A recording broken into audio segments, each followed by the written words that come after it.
북한 신형 ICBM 엔진 시험 무슨 의미일까요? 어르신들 며칠 전에 북한에서 중요한 소식이 전해졌습니다. 김정은 위원장이 중국을 다녀온 뒤 곧바로 신형 대륙간 탄도미사일 ICBM 엔진 시험을 직접 지켜봤다는 이야기입니다. 북한은 이걸 단순한 기술 시험이 아니라 미국을 향한 강한 무력 시위로 연결하려는 의도를 가지고 있습니다.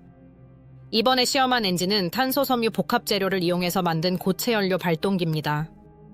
쉽게 말하면 이전보다 훨씬 강하고 가벼운 재료를 써서 미사일 추진력을 크게 높인 거죠.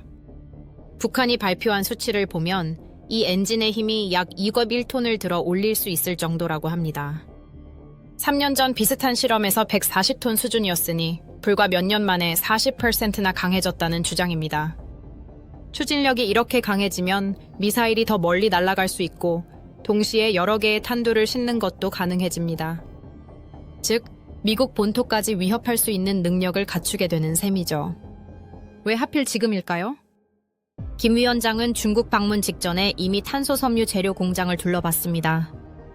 그리고 귀국하자마자 다시 그 현장을 찾고 직접 엔진 시험까지 지켜봤습니다.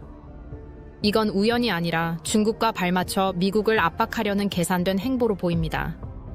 실제로 중국도 최근 전승절 열병식에서 새 무기를 공개했거든요.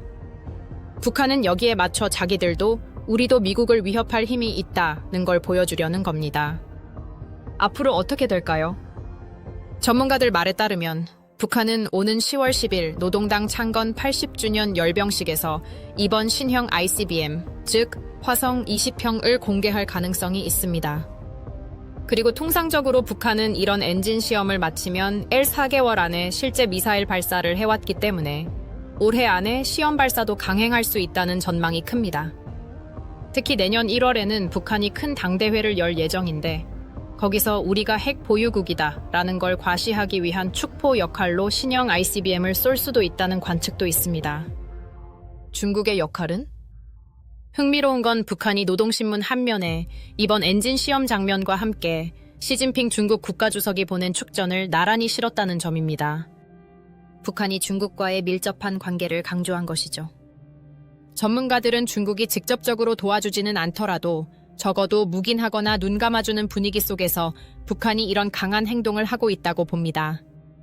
왜냐하면 북한이 미국을 자극하면 동시에 미국의 대중국 압박도 강해질 수 있기 때문에 중국도 이 상황을 전략적으로 활용할 수 있다는 겁니다. 정리하자면 북한은 중국과의 관계를 등에 업고 신형 ICBM 엔진 개발 성과를 대대적으로 알리면서 미국을 압박하고 있습니다. 빠르면 올해 안에 신형 ICBM 시험 발사가 있을 수 있고 이는 앞으로 한반도와 동북아 정세에 큰 긴장을 불러올 수 있습니다.